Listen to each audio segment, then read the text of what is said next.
자, 여러분 이어서 봅니다.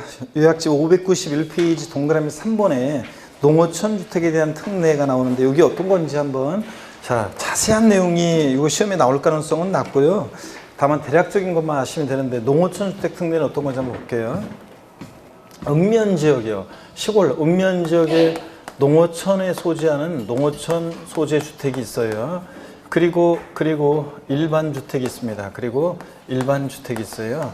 자, 그랬을 때 그래서 1세대 2주택인데 그럴 때 어느 주택을 먼저 양도하냐 포인트 이것도. 자, 어느 주택을 먼저 양도해야 되냐면 요 일반 주택 있잖아요. 요 일반 주택 요것을 먼저 양도할 때 그럴 때 주택이 두 채지만 1세대 1주택 양도로 봅니다. 1세대 1주택 양도로. 그런 거지. 만약에 이 농어촌 주택 있잖아요. 요것을 먼저 양도하면 요 농어촌 주택 요것을 먼저 양도하면 1세대 2주택 양도로서 과세가 됩니다. 그래서 농어촌 주택 특례, 자, 어떤 거냐? 하여튼 일반 주택을 먼저 양도한다는 걸 꼭 기억하시면서 농어촌에 소지하는 상속받은 주택이 있어요. 보세요. 농어촌에 소지하는 상속주택이 있습니다. 이 농어촌에 소지하는 상속주택은 어떤 거냐면 요거는 피상속인 돌아가신 분이 5년 이상 거주했었던 주택인데 그 농어촌에 소지하는 주택을 상속받았어요. 그리고 도시에 이제 일반 주택이 있어요. 그럴 때 어느 주택을 먼저 양도할 때 이 일반 주택을 먼저 양도할 때 1세대 1주택 양도로 보는 거예요. 자, 그다음에 농어촌을 떠나려는 이농인이 거주하는 이농주택이 있어요. 농어촌을 떠나려고. 그래서 농어촌 못 살겠다 떠나보자 그래가지고 이 사람이 도시의 일반 주택을 취득해서 1세대 주택이 됐을 때 너마저 농어촌 떠나면 누가 농어촌 지키냐, 넌 돌아와라, 그런 의미에서 이 일반 주택을 먼저 양도할 때 1세대 주택 양도로 봅니다. 자, 근데 또 보세요. 농어촌으로요 귀농하려고 농어촌에 소지하는 귀농주택을 취득합니다. 농어촌으로 귀농하려고. 그래서 귀농하려고 농어촌에 소지하는 귀농주택을 취득했을 때 역시 귀농하기 위해서 일반 주택을 양도할 때 먼저 양도할 때 1세대 주택 양도를 봅니다. 근데 요 상속주택과 이농주택은요 악용의 소지가 적잖아요. 돌아가신 분이 5년 이상 거주했어야 돼요.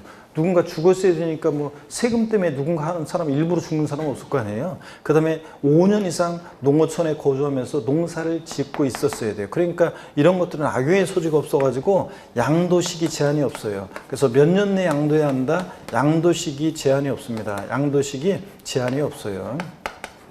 근데 이 귀농주택은 악용의 소지가 많아요. 그래서 요건이 굉장히 강화되어 있습니다. 왜냐하면 거기 왜 귀농하려고 절대 농지를 샀어요. 청문회 같은 거 할 때 보면 그냥 공직 마치면 거기 가서 농사 지면서 살려고요. 이렇게 얘기하는데 진짜 그 청문회 끝나고 공직 마치고 나서 농사 지러 가는 사람을 난 본 적이 없어요. 그래서 악용의 소지가 많잖아요. 그래서 귀농주택은 요건이 그 교재 나오다시피 얘는 고가주택 아니어야 되고 또 농사 짓겠다면서 조그만 텃밭 일구면서 농사 짓는다고 하면 안 되니까 1000제곱미터 이상의 농지를 소유해야 되고 막 여러 가지 대지 면적은 쭉쭉방 이내에 되고 막 하면서 여러 가지 제한이 있습니다. 또 귀농주택은 악용의 소지가 있어가지고요.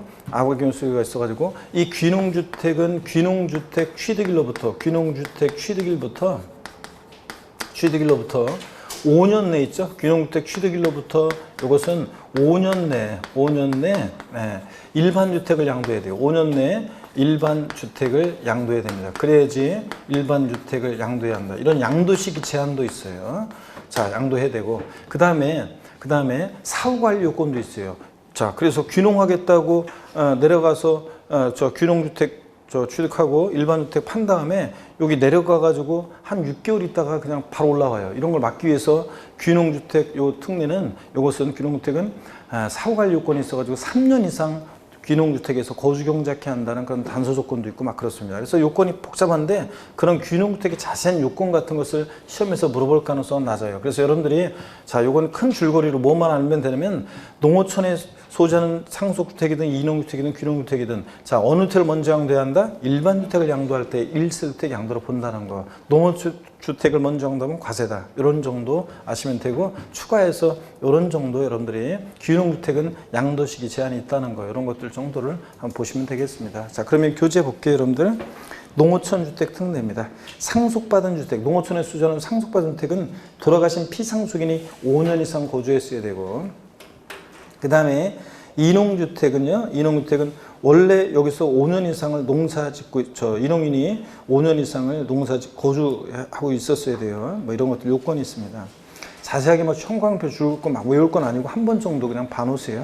귀농주택은, 자, 보세요. 영농 또는 영어에 종사하고자 하는 자는, 영어는 고기 잡는 거죠? 영농은 농사 짓는 거고, 영농 또는 영어에 종사하고자 하는 자가 취득하여 거주하는 주택으로서 다음의 요건을 모두 가진 주택에서, 귀농주택의 요건은 그냥 요건을 그 박스 안에 있는데 다 외울 건 아니고 그냥 참고적으로 봅니다. 고가주택이 아니어야 되고, 대지면적 쭉쭉방이어야 되고, 농사 짓겠다면서 텃밭을 긁으면서 농사 짓겠다면 안 되니까 1000제곱미터 이상의 농지를 소유해야 되고, 또 그 다음에 D2번 귀농주택 취득 후 5년 내 종전주택을 처분할 것, 이런 거 살짝 밑줄이에요. 그래서 다른 거는 양도식이 전혀 없는데 귀농주택만 귀농주택 취득일로부터 몇 년 내? 5년 내 일반주택을 양도한다는 양도식이 제한이 있다는 거, 이런 것들.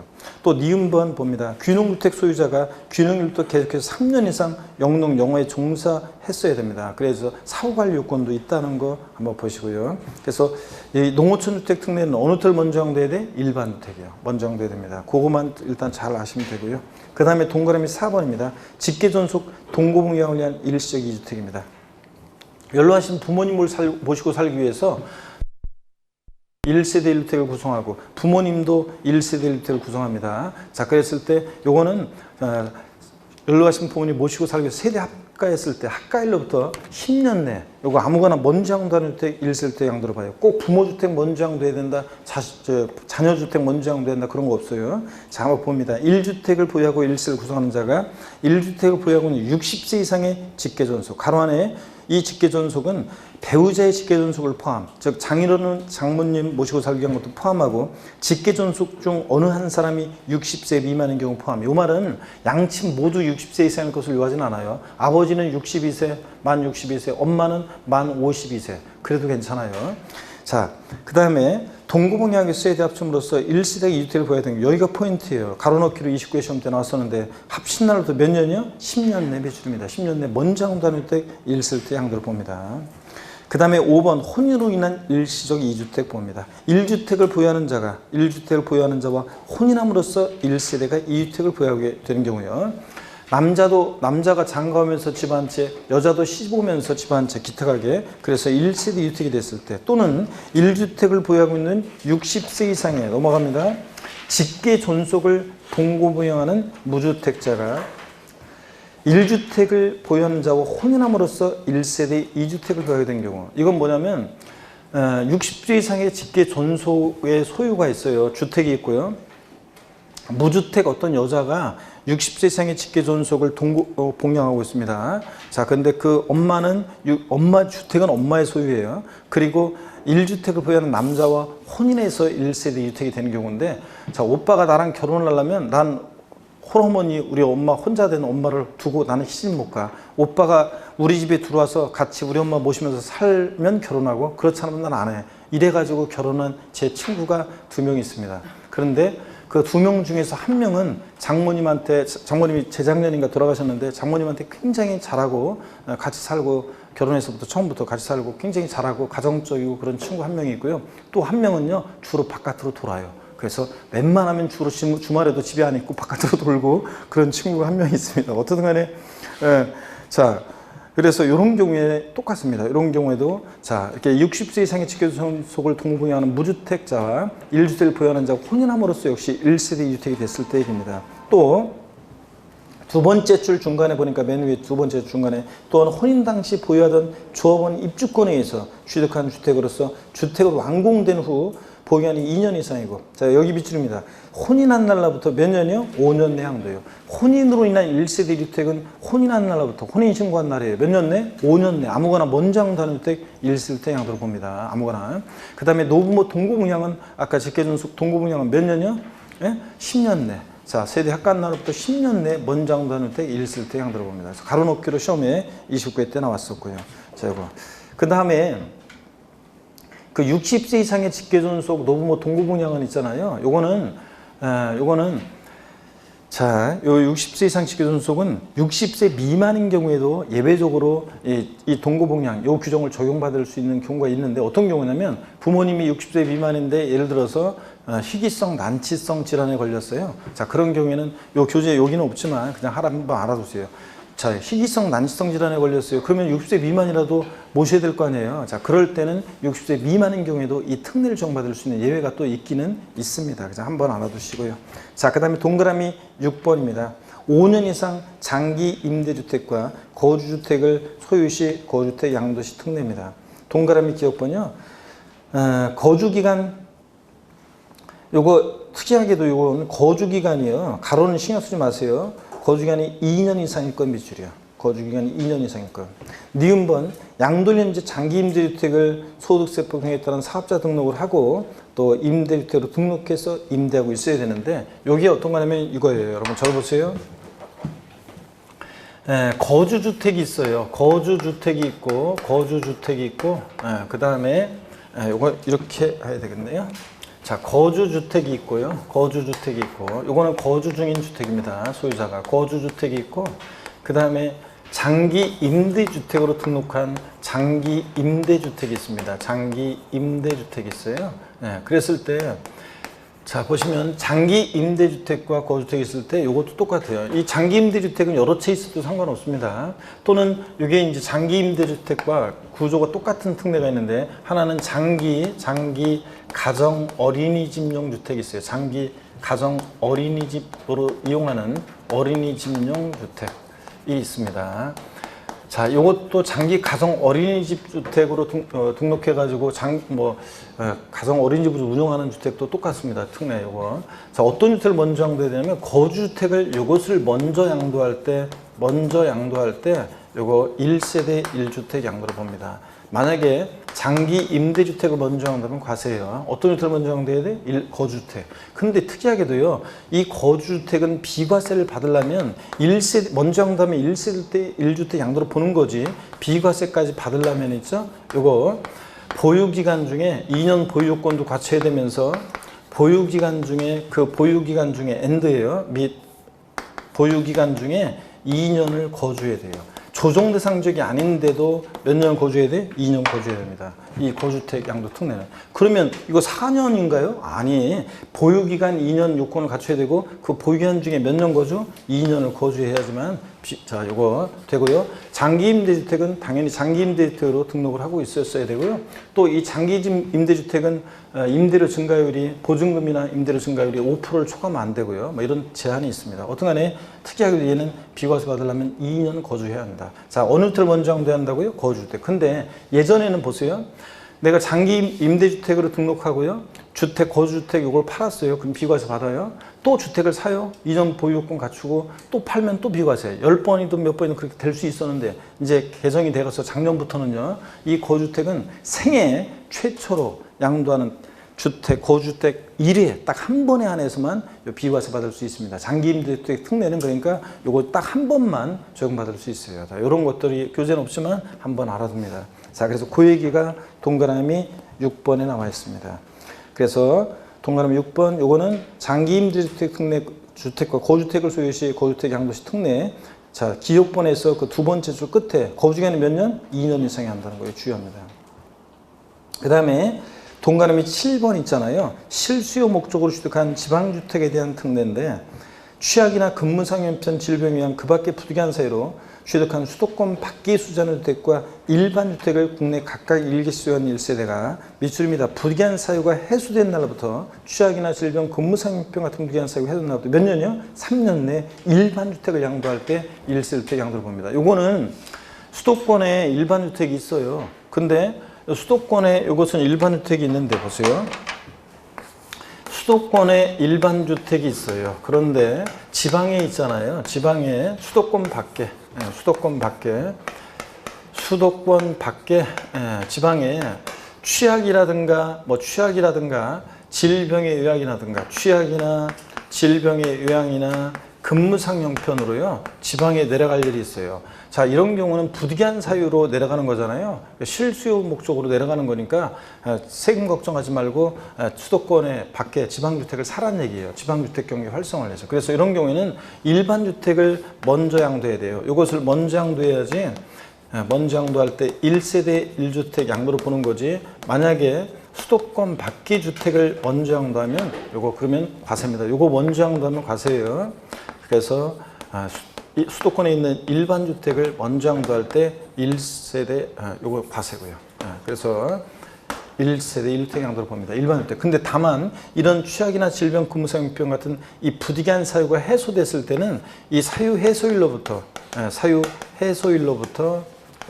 이런 게 해소가 됐을 때는 사유 해소일로부터 몇 년이요? 3년 내 일반 주택을 양도해야 됩니다, 여러분. 아셨죠, 여러분?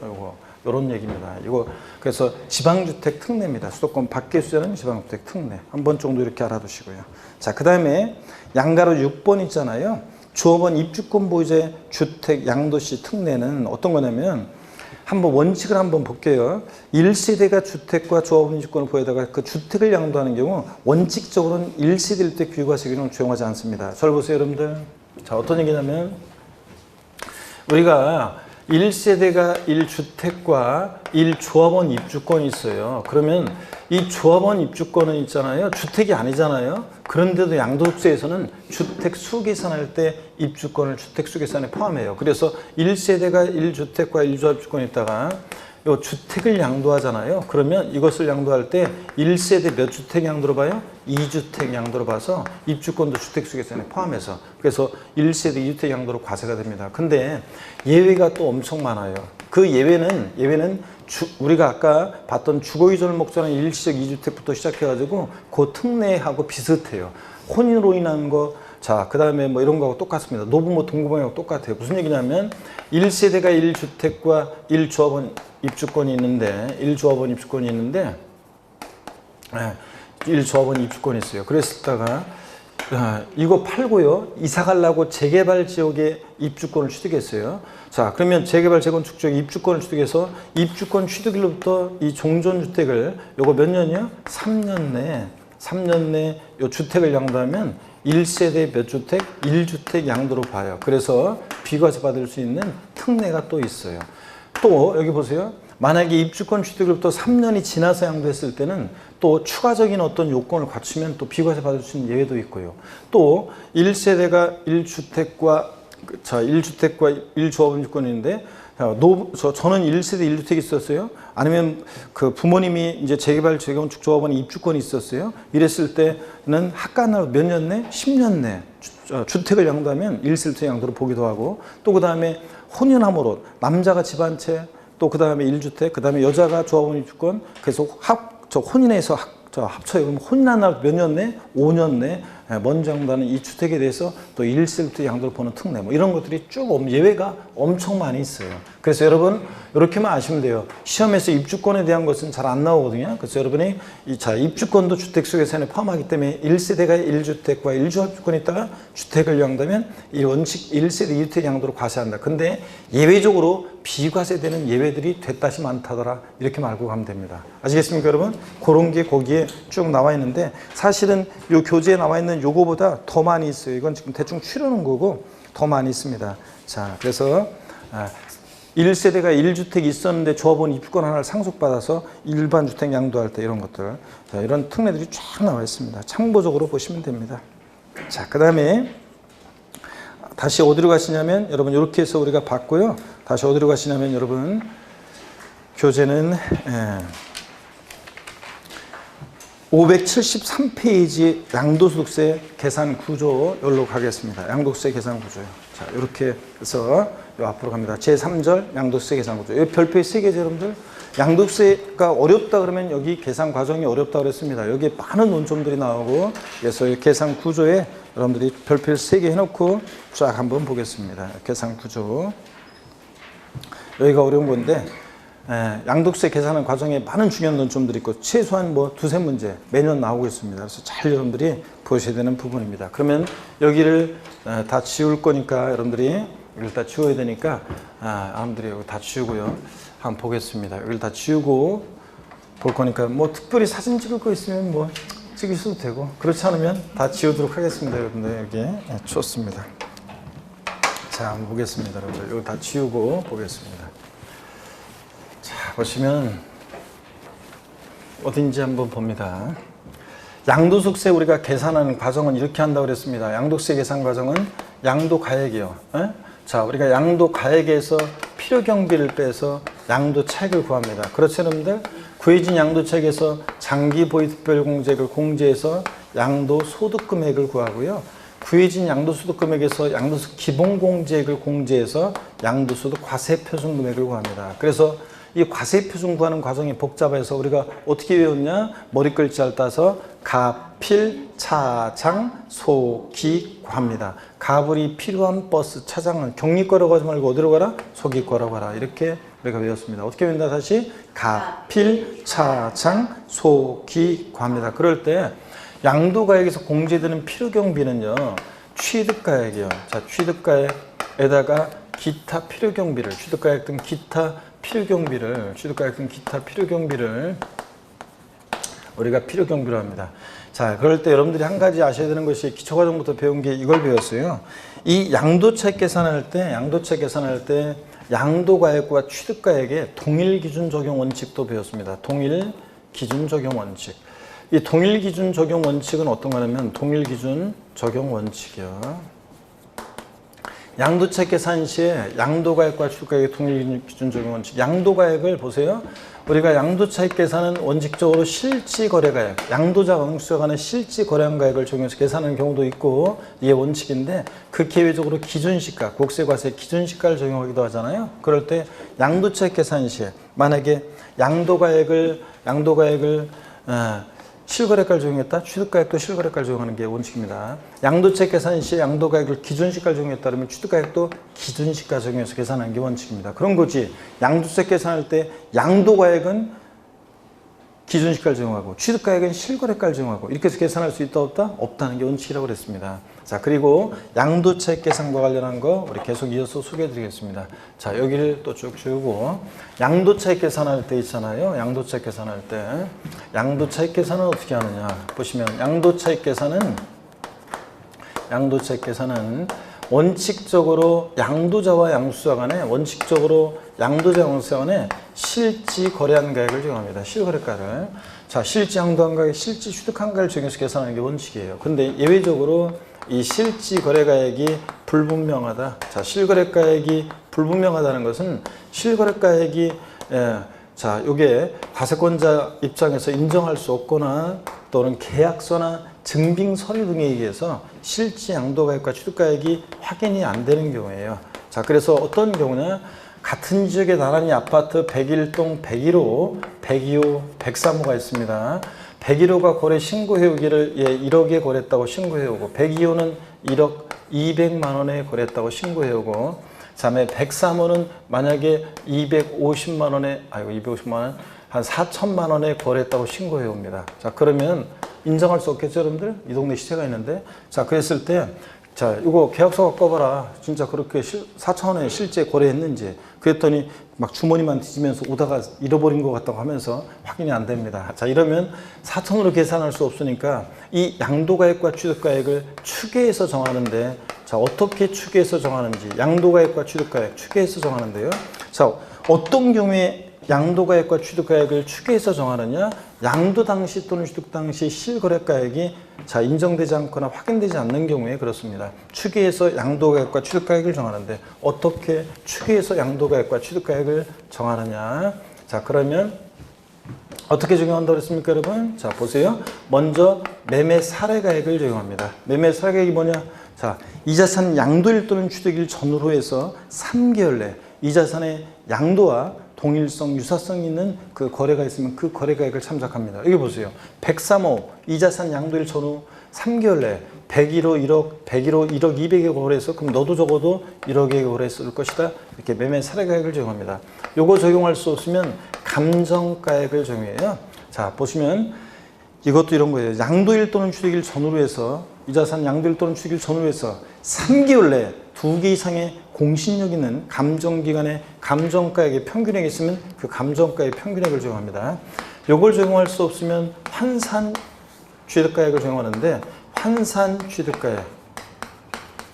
요 환산 취득가액은 어떤 거냐면 환산 취득가액은 어떤 거냐면 취득 당시에 실지 거래가액 등이 여기에 이제 불분명할 때 합니다. 취득 당시 실거래가액 불명할 때. 자, 그래서 지금은 이제 뭐 다 실거래가 신고하게 돼 있습니다. 실거래가 신고 안 하면 과태료 제재받고요. 자, 근데 그리고 실거래가 신고를 여러분들이 하게 되면 이게 국토교통부에 실거래가 이게 이제 신고가 되고 또 국세청에 통보가 돼서 실거래가 전산입력 딱 돼 있습니다. 또 등기부에 등재도 되고요. 그래서 지금은 2년 전에 제가 뭘 취득했는데 계약서 잃어버려가지고요. 나 취득상 실거래가 모르겠는데요. 이런 게 안 통하는데. 근데 예를 들어서 1990년대 어떤 사람이 부동산을 취득했는데 그 당시에 판 사람은 양도득세를 기준시가로 신고하는 게 그 당시에는 원칙이어서 기준시가로 양도세 그 사람 신고했어요.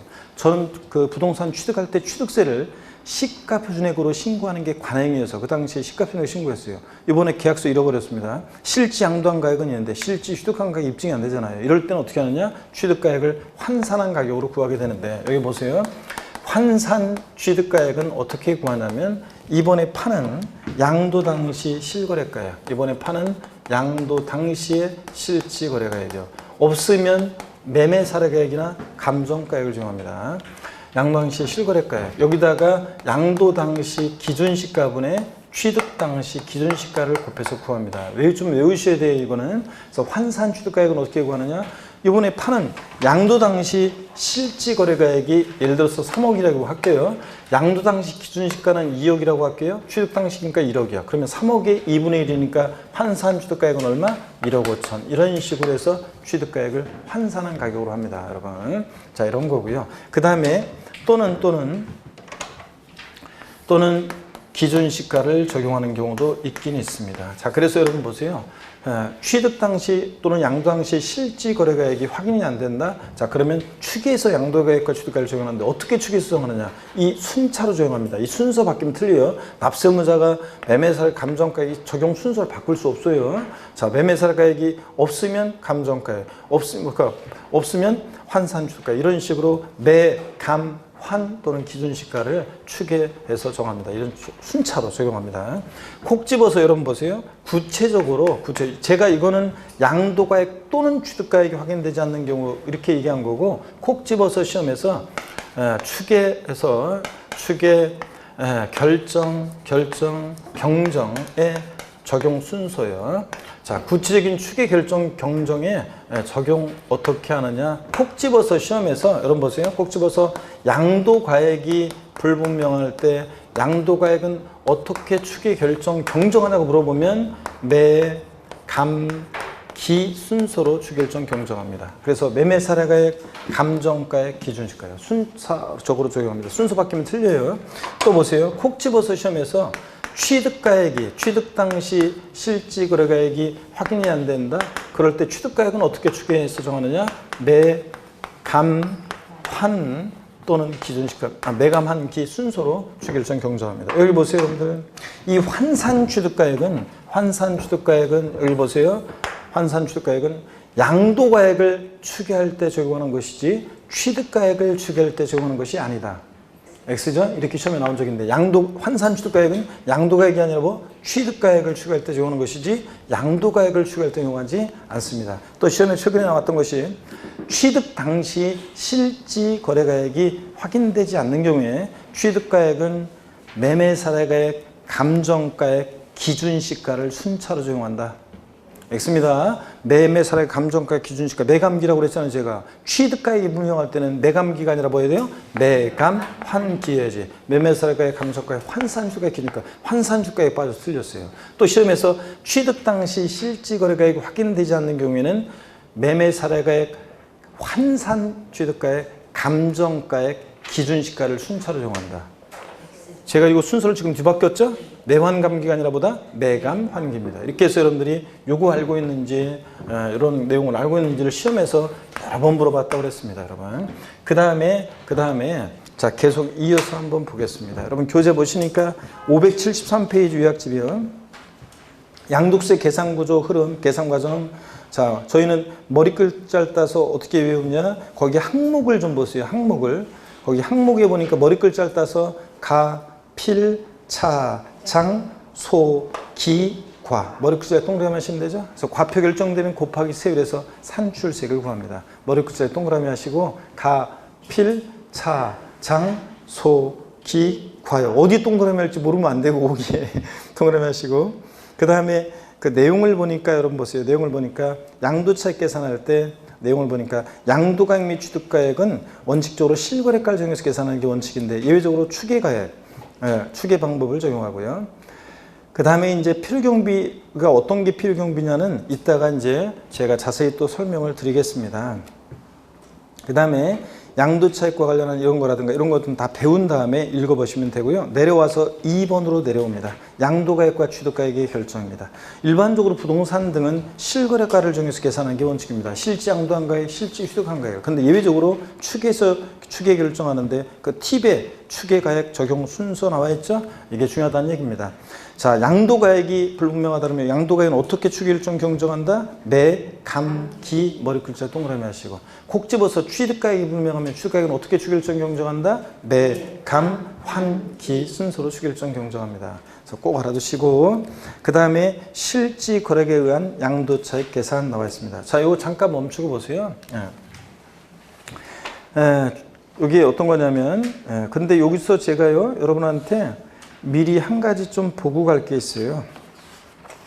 어디냐면 어떤 거냐면 자, 미리 이때 여기서 좀 설명드릴 게 있어요. 어디냐면 쭉 넘어가서 여기를 좀 잠깐 보고 올게요. 어디냐면 납세 절차인데 어디냐면요 그 584페이지 있죠? 584페이지 요약집 뒤에 잠깐 갔다 올게요. 584페이지 보니까 584페이지 그 5가산세에서 있죠? 5가산세에서 표 아래에 팁이 있습니다. 팁에서 두 번째 거를 보니까 팁에서 두 번째 거 보니까 감정가액 또는 환산취득가액 적용 시 가산세 그래서 건물을 신축 또는 증축한 후 5년 이내요. 5년 이내에 해당 건물 양도 시 해당 건물의 취득가액을 감정가액이나 환산취득가액으로 하게 되면 5%를 결정세계에 가산한다. 즉 5% 가산세를 적용하거든요. 자, 요거를 좀 밑줄을 쫙 그어놓고요. 요거 어떤 건지 나중에 제가 이제 좀 더 자세히 여러분한테 좀 설명을 드릴 기회가 올 건데, 자, 여기를 한번 봅니다. 여기 어떤 거냐면 취득가액 건물을 여러분 보세요. 건물을 신축하고 나서 5년 내에 양도한다. 그럼 보세요. 이게 환산 취득가액으로 또는 감정가액으로 취득가액을 정하게 되면 사실은 세금을 좀 줄일 수가 있어요. 왜냐하면 이 감정가액이라는 것은요. 감정평가업자 양도일 또는 취득일 전후 3개월 내에 2개 이상의 공신력 있는 감정기관의 그 감정가의 평균액을 적용하는 건데 이 감정평가업자한테 사실은요 싸바싸바 말 잘하고 막 이렇게 해가지고 조금 이제 뭐 그 의리한 사람한테 좀 유리하게 이렇게 좀 하는 경우도 있고 그렇습니다, 여러분들. 그리고 막 토지 수용당하는 지역에서 주민들이 막 그 감정평가 기관에서 와서 감정평가할 때 막 와가지고 뭐 저쩌고 막 이렇게 하고 막 이러면은 그 감정가액을 좀 막 이렇게 조금 보니까 뭐 이런 얘기 잘못하면 더 큰일 나는데 어떡하네 좀 유두리가 있는 것 같더라고요, 보니까 이게. 그렇잖아요. 사람이 가격을 정하는 건데 뭐 예를 들어서 뭐 한 100만 원, 1000만 원 더 할 수 있고 막 이렇잖아요. 그게 어느 정도. 그러다 보니까 요게 감정가액으로 건물 신축하고 나서 5년 내에 건물 양도하는데 취득가액을 감정가액으로 한다거나 또는요 환산 취득가액으로 한다거나. 자 보세요. 취득가액이 불명한데 취득가액은 그래서 매매사례가액이 없어요. 그러니까 이거 무조건 안 되는 게 매매사례가액이 없을 때 매매사례가액이 있으면 안 돼요. 매매사례가액이 없어요. 근데 아파트 같은 것들은 대개 보면 양도일 또는 취득일 전후로 해서 3개월 그러니까 토탈 6개월 내 기간 동안에 그 여러분과 아파트 같은 그 단지에서 거래가 같은 평수에 그 아파트가 한 건도 거래될 가능성은 좀 낮잖아요. 대개는 한 건이라도 있을 거 아니에요, 되게. 그러니까 자 취득가액이 확인 안 될 때 매매사례가액 요거 적용되는 경우가 많아요. 근데 자, 일반 건물을 신축하고 났어요. 5년 내다 그러면 일반 상가 같은 거 이런 것들은 그 유사 매매사 가격이 있을 가능성이 낮잖아요. 그죠, 여러분? 그럴 때 이제 매매사 가격이 없으니까 감정가액인데 감정가액으로 하면 좀 유두리가 있어요. 또 환산 취득가액으로 하게 돼요. 그러면 환산 취득가액도 취득가액을 좀 더 양도차익을 좀 줄일 수 있는데 무슨 얘기냐면 여기 보세요. 실지 취득한 가격은 굉장히 낮아요. 실지 취득한 가격. 근데 그동안 가격이 많이 올랐어요. 실지 양도한 가격은 굉장히 커요. 그러면 양도차익이 좀 이만큼이잖아요. 근데 환산 취득가액으로 하면 취득가액이 좀 커지는 경향이 있어요. 보세요. 가격이 많이 올라서 양도한 시 실거래가액은 커요. 근데 기준시가는 미처 시세를 못 따라가니까 기준시가는 작아요. 큰 수를 작은 수로 나누니까 환산 취득가액은 커지게 돼 있어요. 보세요. 환산 취득가액으로 하게 되면 실지 취득한 가격보다 취득가격이 커져요. 환산 취득가액으로 하면. 그러면 양도책 이만큼 되잖아요. 그러니까 이만큼 양도책 줄여가지고 이득을 보게 되잖아요. 그래서 사람들이 예전에 오래 취득한 지 오래되고 그런 것들 있잖아요. 양도책이 굉장히 커요, 지금. 그럴 때는 일부러 계약서 있는데도 계약서 잃어버렸다고 하고 환산 취득가액으로 계산합니다. 자, 그렇기 때문에 물론 매매사 가격이 없었어야 되고요. 그럴 때 일부러 그렇게 하는 걸 막기 위해서 건물 신축하고 나서 5년 내 같으면 유사 매매사 가격이 없을 가능성이 높기 때문에 취득가액을 감정가액이나 환산 취득가액으로 하게 되면 페널티를 줍니다. 그럴 때 그 건물을 신축 또는 증축한 이후 5년 내 해당 건물을 물론 이제 증축이 이게 면적이 85제곱미터 증가하는 걸 말하는데 어떤 간에 건물 신축 또는 증축한 이후 5년 내 해당 건물 양도할 때 취득가격을 뭐로 한다? 감정가액이나 환산 취득가액으로 되면 그 감정가액 또는 환산 취득가액이 몇 프로요? 5% 가산세를 정합니다. 근데 시험에서는 거기 교재 그 해당 건물 두 번째 줄에 거기에 팁 그 두 번째 거의 두 번째 줄에 해당 건물 감정가액 또는 감정가액 또는 환산 취득가액의 5%인데 자, 이게 29회 시험 때는 산출세액의 5% 가산세 적용한다고 바꿔서 나온 적이 있어요. 산출세액이 아니라 해당 건물 감정가액 또는 환산 취득가액이 5%입니다. 아시겠습니까, 여러분? 이렇게 놓습니다. 그리고 다시 앞으로 갑니다, 여러분. 자, 이렇게 해서 이거까지 해놓고 다시 앞으로 가세요. 네. 그래서 573페이지 3번 실거래가에 의한 양도차익 계산입니다. 실거래가에 의한 양도차익 계산. 우리 양도차익 계산할 때 여기를 보세요. 이제 저 여기를 봅니다. 우리가 양도차익 계산할 때 있잖아요. 여기 보세요. 양도차익 계산할 때 실거래가 과세가 원칙이라고 그랬잖아요. 양도차익 계산은. 그죠? 그래서 양도가액은 실지 양도한 가액을 적용하고 취득가액은 실지 취득한 가액을 적용합니다. 취득가액을 실지 취득한 가액을 적용하잖아요. 그럴 때는 기타 필요경비는 자본적 지출액이라는 것과 양도비용 요 합한 금액이 기타 필요경비가 됩니다. 그래서 시험에서 여러 번 나온 것이 실거래가를 적용해서 양도차익 계산할 때 이 필요경비 항목에 양도가액에서 공제되는 이 필요경비 항목에 어떤 게 포함되느냐 안 하느냐를 시험에서 2, 3년에 한 번씩 자주 물어보고 있습니다. 자, 그래서 어떤 게 취득가액이고 어떤 게 자본적 지출액이고 양도비용인지를 물어봅니다. 그럴 때 하여튼 자본적 지출액과 양도비용이요. 취득가액을 실제 취득한 가액을 적용할 때 이렇게 자본적 지출액과 양도비용 합한 금액이 필요경비가 된다는 거. 자, 그래서 거기 그 얘기가 나와 있습니다. 573페이지 계산식을 보니까 실거래가를 적용해서 양도차익 계산할 때 양도가액은 실제 양도한 가액에서 필요경비는 실제 취득한 가액 또 기타 필요경비 자본적 지출액과 양도비용 합한 금액이 이제 기타 필요경비가 됩니다. 넘어가서 보시니까요. 그래서 그 필요경비 항목에 어떤 게 포함되느냐 포함되지 않느냐를 시험에서 이제 자주 물어본단 말이에요. 그래서 어떤 게 취득가액이냐. 자, 취득가액이라는 것은 그 표를 보세요. 취득가액 자본적 지출 양도비용 나와 있잖아요. 취득가액이라는 것은 그 자산을 실제 취득하면서 들어간 비용인데 어떤 게 취득가액에 포함되느냐.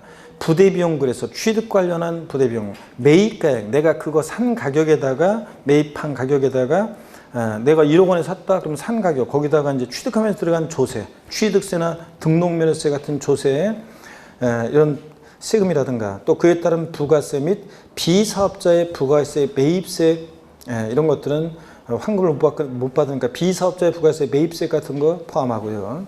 그 다음에 사업자가 구분 계상하는 현재가 차린 차금이라는 것은 포함하는데 거기 아래 각주 표시를 봅니다. 표 아래 꽃 표시. 현재가 차린 차금은요, 취득가액에 포함하는데, 현재가 차린 차금이 어떤 거냐 그러면 정확한 예는 아니지만 비슷한 예로 한번 설명을 드려볼게요. 여기 절 보세요. 현재가 차린 차금은 취득가액에 포함하는데, 현재가 차린 차금이 뭐냐? 갑과 을이 어떤 부동산을 거래하는데 을이 지급하기로 한 대금이 예를 들어서 10억 원이에요. 거래 대금이 10억인데 이 10억 원을 지금 주는 게 아니라 10년 후에 주기로 합니다. 10년 후에도 딱 10억 원만 주면 돼야 안 돼요? 안 되죠? 지금 10억하고 10년 후에 10억하고 같은 돈이 아니잖아요. 그래서 같게 주려고 하니까 학개론 시간에 배우다시피 1 플러스 R에 1년 뭐 이런 식으로 해가지고 1 플러스 R에 N년 곱하니까 이게 예를 들어서 10억 2천이 됐다고 쳐요. 그러면 이 미래가치 10억 2천을 현재로 당겨봤을 때 차금 빠지는 금액이 얼마냐?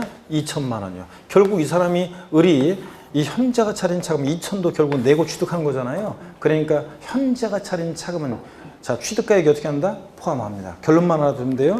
포함하고. 그 다음에 꽃표시 계속 봅니다. 각수표시.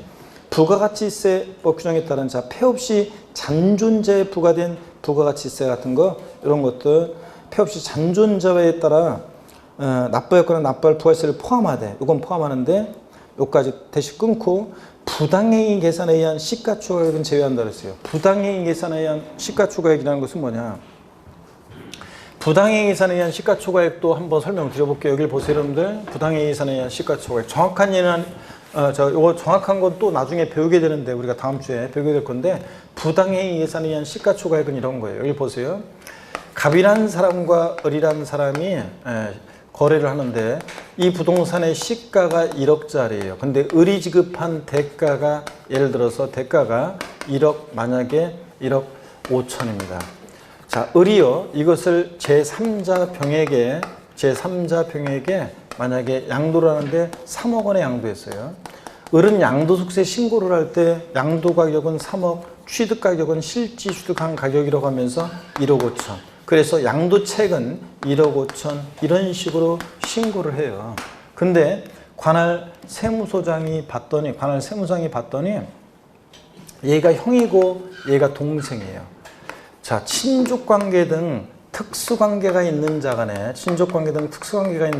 시가와 높게 고가로 양수 취득을 해요. 고가로 양수 취득을 합니다. 그러면 무조건은 아니고 조세의 부당한 감소가 있는지를 따져봐요. 그 조세의 부당한 감소 판단을 우리가 다음 주에 배울 건데, 시가와 대가의 차이가 금액으로 3억 원 이상 차이 나는지 따져봐요. 시가와 대가의 차이가. 여기서는 5천만 원밖에 차이 안 나죠? 그럼 또 시가의 5% 이상 차이 나는지 따져봐요. 시가 1억에 5%면 얼마예요? 500만 원. 예? 1억에 5%면 500만 원이잖아요. 이상 차이가 나죠? 그러면 얘네들이 조세를 부당히 감소시킬 목적으로 거래했다고 봐가지고 얘네들의 계산을 부인하고요. 자, 관할 세무상이 시가를 취득가격으로 다시 계산해요. 얘네들의 계산을 부인하고 시가를 취득가격. 그러면 보세요. 양도 가격은 3억이고 취득가격은 시가를 취득가격으로 하니까 얼마? 1억 원. 그래서 양도책은 2억. 이런 식으로 다시 계산합니다. 이게 부당행위 계산 부인 특례라고 그래서 우리가 다음에 배울 거고 다음 주나. 자, 이렇게 해서 이렇게 합니다. 그러면 보세요.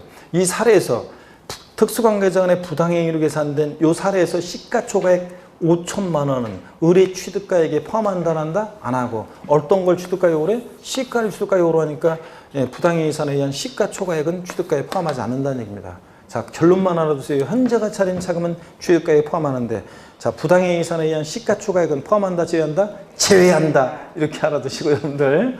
아셨죠? 아, 큰일 났네. 내 얘기가 수면제처럼 자장가로 들린단 말이에요, 여러분들. 아, 그러면 안 되는데. 계속 이어서 보겠습니다. 계속 이어서 보시면, 다시 올라가서 취득가액에 동그라미 1번 우리가 봤고요. 그 다음에 2번 사업자가 구분 계상한 현재가 차린 차금을 아까 포함한다고 그랬죠. 동그라미 금방 설명드렸고 계속. 3번이요. 취득하기 위해서 들어간 소송비용이나 화해비용 같은 것도, 자, 그 자산을 취득하기 위해서 들어간 거니까 소송 화해비용 같은 것도 포함합니다. 그 다음에 약정상 이자 지급액은 뭐냐면요, 이런 거예요. 기본소 할 때 이런 거 자세히 설명드렸는데, 거래 당사자 간에 있죠. 거래 당사자 간에 대금 지급하는 방법에 따라 지급하기로 한 이자액은 포함해요. 거래 당사자 간에 대금 지급 방법에 따라 지급하기로 한 이자. 예를 들어서 거래 대금이 3억인데 야, 이걸 4년 동안 이걸 분할해서 4년 동안 매달 나눠서 이렇게 대금을 지급하자. 그럼 당연히 이자 붙여야 되겠죠? 이자는 14%로 하자. 그럴 때 이자도 내고 취득하는 거기 때문에 거래 당사자 간의 대금 지급하는 방법에 따라 지급하기는 이자 포함합니다. 자, 그 다음에 포함되지 않는 취득가액을 보세요. 취득가액 포함되지 않는 항목. 비사업자의 부가세 매입세금 포함하는데 사업자의 부가세 매입세금 포함하지 않는데 무슨 얘기냐면 여러분요. 우리가 부가가치세는요. 매출세액에서 매입세액을 빼가지고 부가세를 구해요. 그러면 사업자의 부가세 매입세액은 이미 부가세 계산할 때 매입세 공제를 받았잖아요. 근데 또 양도세 그걸 팔면서 양도세 계산할 때 또 공제를 받으면 돼야 안 돼요? 안 되겠죠? 그 다음에 동그라미 2번이요. 부동산 임대 사업소득의 필요경비 계산 현재 가치 할인 차금 및 감가상각비 이게 뭐냐면요. 이런 거예요. 그 동그라미 2번은 여러분이 이렇게 써놓으세요. 너무 많이 생략이 돼가지고 좀 그런데 동그라미 2번에다가 여러분이 뭐라고 써놓냐면 이중공제 방지 원칙이요. 이중공제 방지 원칙 써놓습니다. 자, 이중공제 방지 원칙상이요. 보유할 때 사업소득금액 계산할 때 부동산 임대 사업소득금액 같은 거 계산할 때 감가상각비나 현재가치 할인 자금 상가액이나 뭐 이런 것들을 보유할 때 사업소득금액 계산할 때 필요경비 산입했어요. 이번에 이 자산을 팔면서 양도세 계산 시에 또 필요경비 산입하면 돼야 안 돼요? 안 되죠? 이중공제방지 원칙상. 그래서 다른 사업소득금액 계산할 때 필요경비 산입한 이런 현저가치 할인 자금 상가액 감가상각비는 이번에 취득가액에서 공제 뺍니다, 여러분들. 자, 그런 얘기고. 동그라미 3번이요. 연체이자 위약금 주택구입시 대출금이자 같은 이런 것들은 포함하지 않는데요. 자, 여러분 보세요. 우리가 아까 거래 당사자 간에 대금 지급하는 방법에 따라 지급하기로 한 이자는 포함해요. 그것도 내고 취득하니까 이자 14% 붙이고 그럴 때. 근데 제때 대금을 지급하지 못함으로 해서 붙게 되는 지연이자나 연체이자는 포함하잖아요. 또 주택 구입 시 여러분 집 살 때 대출받아 집 샀을 때 그 대출금이자 포함한다 안 한다? 안 합니다, 여러분들. 이런 얘기입니다. 집 살 때 대출금이자. 그래서 제가 집 살 때 대출받아 집 샀죠? 이거 물어보면 사람들 공인중개사 공부하는 수험생들은 부자들이 현금 부자들이 많은가 봐요. 대부분 한 학원에 100명이 있으면 한 2분 정도만 고개를 끄덕이시고 나머지는 대부분은 그냥 뭔 소리야? 나하고는 전혀 관계없는데 뭐 이런 식으로 가만히 계시고 그러는데 공인중개사 공부하는 사람들은 다 현금 부자들만 있어서 5억 한 번에 계좌에서 촥 10억 촥 이렇게 해가지고 대출 하나도 없이 다 집 사고 그냥 부자들만 계셔가지고 그냥 대출금 하나도 없이 말이야. 자, 근데 어떤 간에 이런 대출금이자 같은 이런 것들 지연이자 연체이자는 포함한다 안 한다? 안 합니다. 비교해서 알아두셔야 되고 그 다음에 자본적 지출액이 뭔지 한번 볼게요. 자본적 지출액이라는 것은 보세요. 취득가액을 실지 취득한 가격을 정하면 기타 필요경비는 자본적 지출액과 양도금 합한 금액인데 자본적 지출액이라는 것은 보세요. 보유하면서 있잖아요. 보유하면서. 이건 취득하면서 들어간 비용이고 이건 보유하면서 내 자산의 가치가 좋아지고 나아지고 이용의 편의가 되어지고 그러면서 들어간 비용이에요. 그래서 개량 비용, 수선 비용, 이용의 편의에 소요된 비용 그런 거예요. 실생활과 관련해서 말씀드리면 발코니 확장 비용, 샤시 설치 비용, 방거실 확장 공사 비용 뭐 이런 거예요. 양도 비용은 이번에 이 자산을 직접 양도하면서 들어간 비용이고요. 그럴 때 자본적 지출액 어떤 건지 보겠습니다. 필요경비에 포함하는 자본적 지출액이 어떤 거냐? 동그라미 1번 당해자산의 내용연수, 수명 증가 비용이나 가치를 증대시키는 데 들어간 수선비 같은 거. 동그라미 2번 개발 부담금, 재건축 부담금 같은 거. 개발되고 재건축되면서 부담하는 거니까 좋아지고 나아지는 거죠. 그러면서 부담하는 부담금 포함합니다. 또 이용의 편의 지출한 비용. 그래서요. 발코니 확장 비용, 샤시 설치 비용, 방거실 확장 공사 비용 같은 이런 것들 말합니다. 그 다음에 취득한 후에 들어간 소유권 관련 소송 화해 비용인데요. 내가 어떤 자산을 취득해서 갖고 있었는데 어떤 애가 오더니 야, 너 아무 개랑 거래했지? 왜?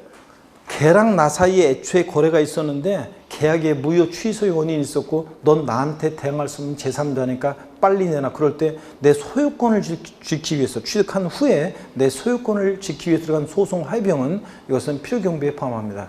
자, 그래서 물론 이제 이 소송 화해 비용도 다른 사업소득금액 계산상 필요경비에 산입한 것을 제외한 금액만 일단 포함합니다. 아까 취득가액에 들어간 소송화 비용은 취득하면서 들어간 소송화 비용은 취득가액 포함하고, 이건 취득하고 나서 들어간 이런 소유권을 지키기 위해 들어간 소송화 비용도 포함합니다. 포함하지 않는 거 보세요. 수익적 지출액이요. 이 자본적 지출액과 상대되는 개념인데, 여러분 보세요. 이 자본적 지출액과 상대되는 개념으로 이 수익적 지출액이라는 게 있어요. 수익적 지출액. 이 수익적 지출액은 어떤 게 수익적 지출액이냐 그러면, 수익적 지출액은 현상 유지, 그 자산의 현상과 능률을 있는 그대로 유지하는 데 들어간 비용이에요. 현상과 능률을 유지하는 데 들어간 비용인데, 결론이요. 이 수익적 지출액은 필요경비에 포함 안 해요. 필요경비에 포함하지 않고요. 자, 어떤 게 수익적 지출액이냐면 도장 비용이요. 페인트 칠하면서 들어간 도장 비용, 도장 파는 비용 아니고 도장 비용, 방수 비용, 도배장판 비용, 전구 교체 비용, 싱크대 교체 비용, 욕실의 타일 교체 비용 막 등등 그런 건데요. 어떤 수강생이 저한테 아니 도장 비용이요.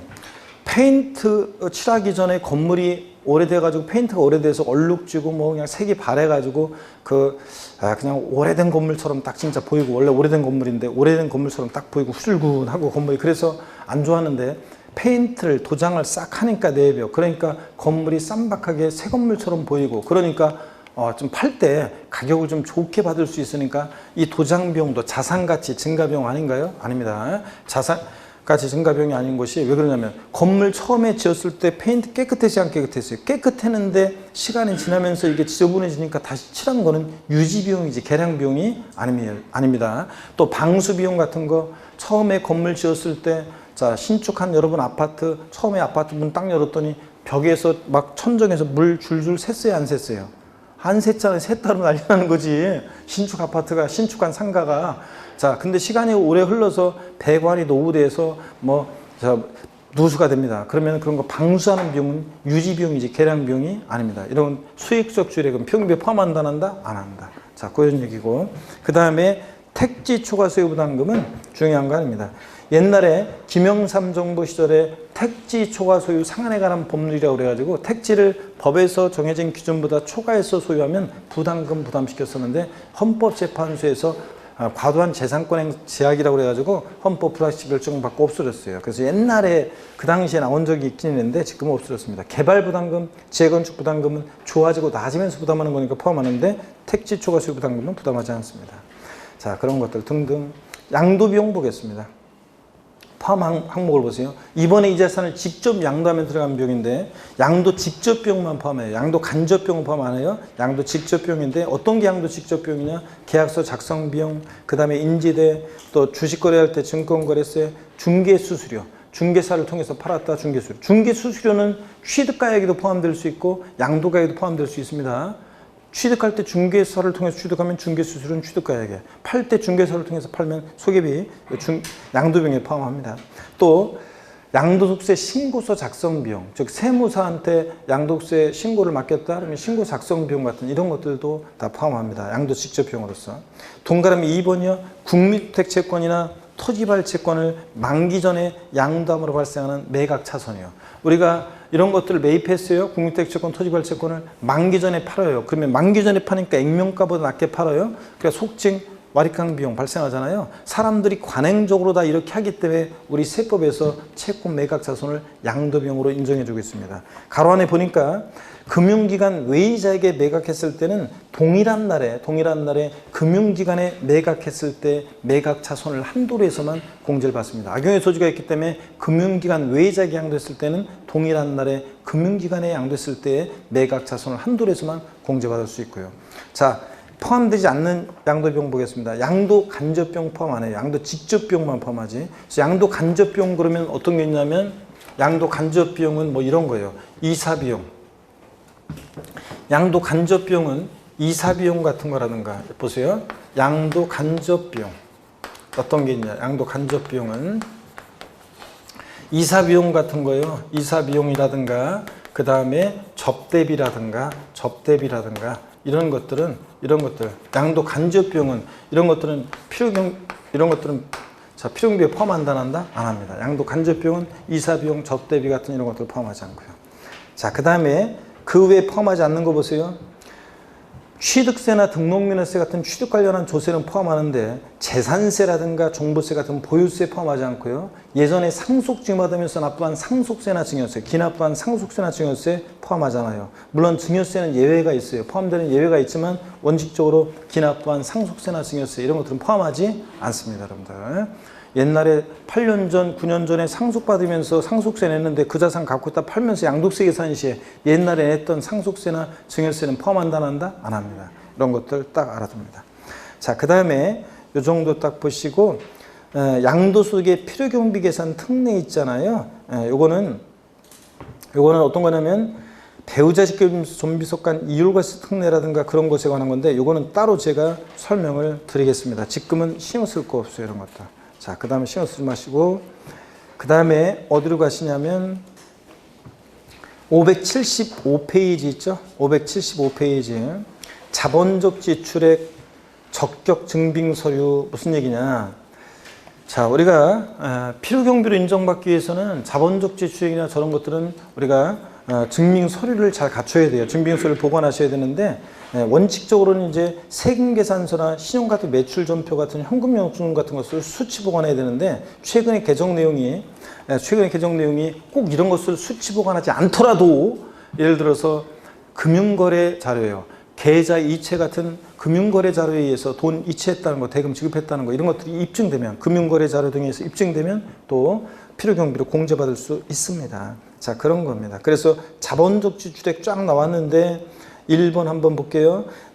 좀 더 자세히 나온 거예요. 양도자산의 내용 연수를 연장시키거나 그 가치를 현실적으로 증가시키는 데 들어간 수선비라든가 2번 양도자산을 취득한 후 쟁송인 경우에 그 소유권 확보하기 위해서 직접 소요된 소송, 화해비용 등의 금액으로서 지출한 연도에 각 소득금액 계산에 필요경비 산입한 것을 제외한 금액 이중공제 방지 원칙상 그 다음에 3번 양도자산의 용도 변경 개량 이용의 편의에 의해서 지출한 비용 실생활과 관련해서 말씀드리면 발코니 확장 비용, 샤시 설치 비용, 방, 거실 확장 공사 비용 같은 걸 말합니다. 좋아지고 나아지면 들어간 비용 이런 것들. 그 다음에 4번 봅니다. 이 소득세법 기본 통칙에 나오는 건데 토지 이용의 편의를 위해서 지출한 장애 철거 비용. 내 토지에 큰 바위 덩어리가 있어요. 굴러 내려왔어요. 쓰레기가 엄청 버려져 있어요. 그런 걸 철거하는 데 들어간 비용. 토지 이용의 편의에 들어갔죠. 당의 토지에 도로를 건설한 경우에는 도로 건설 비용 또는 그 도로를 국가지자체에 무상으로 공용한 경우에는 그 도로에 대한 토지가액 자체 같은 이런 것들 비용 이런 것도 사방사업에 소요된 비용 축대 쌓고 뭐하고 이런 거 토지 이용의 편의를 들어간 비용이잖아요. 이런 것들을 포함합니다. 그 다음에 6번은 법률에 의한 사업으로 인해서 사업구역 내 토지 소유자가 부담한 수익자 부담금 등의 사업비용과 개발이익 환수란 법률에 따른 아까 수익자 부담금 밑줄, 개발 부담금 밑줄, 그 아랫줄 재건축 부담금 아까 봤었죠? 좋아지고 나아지면서 부담하는 부담금이잖아요. 개발 부담금, 재건축 부담금 이런 거 포함하고 아까 택지 초과 소요 부담금 같은 것은 제재적 성격으로 부담하는 거라 포함하지 않는 거고요. 그 다음에 양도 직접 비용 한번 봅니다. 1번 자산을 양도하기 위해서 직접 계약서 작성 비용, 공증 비용, 인지대, 중개수수로 들어갔다 소개비 이런 것도 다 포함합니다. 또 2번 자산을 취득함에 있어서 법령 등의 규제에 따라 매입한 국민택 채권, 토지발 채권을 만기 전에 양도가 발생하는 채권 매각세선 아까 포함한다 그랬죠? 속칭 말입강 비용. 이 경우 기익재량령이 정하는 금융기관 외의자에게 양도했을 때에는 동일한 날에 금융기관에 양도했을 때 매각차손을 한도에서만 공제받을 수 있고 주식거래할 때는 증권거래소나 양도세 신고서 대리비용은 세무사를 통해서 신고하거나 이럴 때 이런 것들 다 양도 직접 비용으로 포함합니다. 자, 이렇게 해서 필요경비에 포함하는 거 포함하지 않는 걸 쭉 봤어요. 여러분, 자, 그러면 요까지 오늘 하고요. 그 다음에 추계 방법에 의한 계산이나 이런 것들은 다음 시간에 보기로 하고 여러분 문제 잠깐 쉬었다가 우리가 지금 우리 문제집이 기출문제집이 이렇게 이제 좀 왔다 갔다 해요. 문제가 막 섞여 있어요. 그래서 왔다 갔다 하면서 좀 보셔야 돼요. 그래서 잠시 쉬었다가요. 기출문제집 문제를 좀 풀어보도록 하겠습니다. 오늘 배운 부분까지 잠깐 쉽니다.